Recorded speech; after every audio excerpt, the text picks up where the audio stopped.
বাম চোখটা হার ফরফর করছে রে, মনে হচ্ছে কিছু ভালো হতে চলেছে। ধর এটা ধর তো, ওখানে বেশি কথা বলবি না, ঠিক আছে?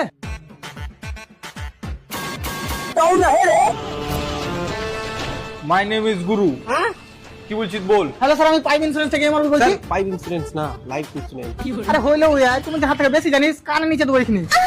হ্যালো স্যার, আমি পাইপ ইন্স্যুরেন্স, হ্যালো স্যার, আমি লাইফ ইন্স্যুরেন্স থেকে এমআরবি বলছি। আপনি লাইফ ইন্স্যুরেন্স করে নিন। ফায়দা বল ফায়দা। আরে স্যার, এটার প্রচুর ফায়দা, আপনি মরলেই টাকা পাবেন। ঠিক আছে আজ তাহলে যা, যেদিন আমি মরবো সেদিন তো ওটাকে নিবো। ফোন দে তো। আরে বাড়া, তুই মরলে আমাকে ডাকবি কি করে বে? তো আমি মরে গেলে আমি টাকা পাবো কি করে বে? আরে স্যার, আপনার পরিবার পাবে। ওকে। হ্যাঁ, ভেবেলা তুমি মোটরসাইকেল চালিয়ে যাচ্ছো, তারপর তোমার চাকার তলে গু পড়ে আলো, তুমি চাকা পিছলে পড়ে যা মরে গেলে। প্রথমত আমি কোনো জায়গায় যাব না, আর দ্বিতীয় কথা আমার কাছে মোটরসাইকেলই নাই। হাতটা ধর তো।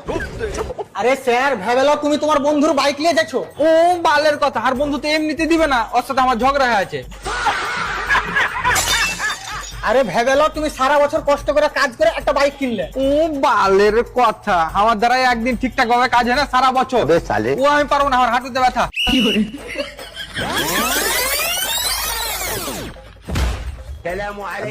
আরে তুই কোনোদিনই মরবি না নাকি? হ্যাঁ মরবো। তাইলে এখন তো আমার ছোট ছোট জিনিসের লেগে মানুষের মৃত্যু হয়ে গেছে।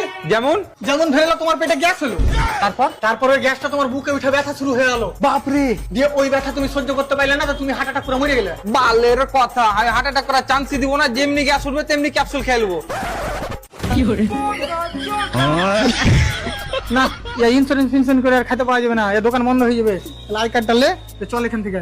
রাজমিস্ত্রি কাজ যাবে কি? হ্যাঁ যাবো স্যার। চহার মামা ঠিকাদার আছে। मेरी ही दी गल्ला करदी, अब दूजी नार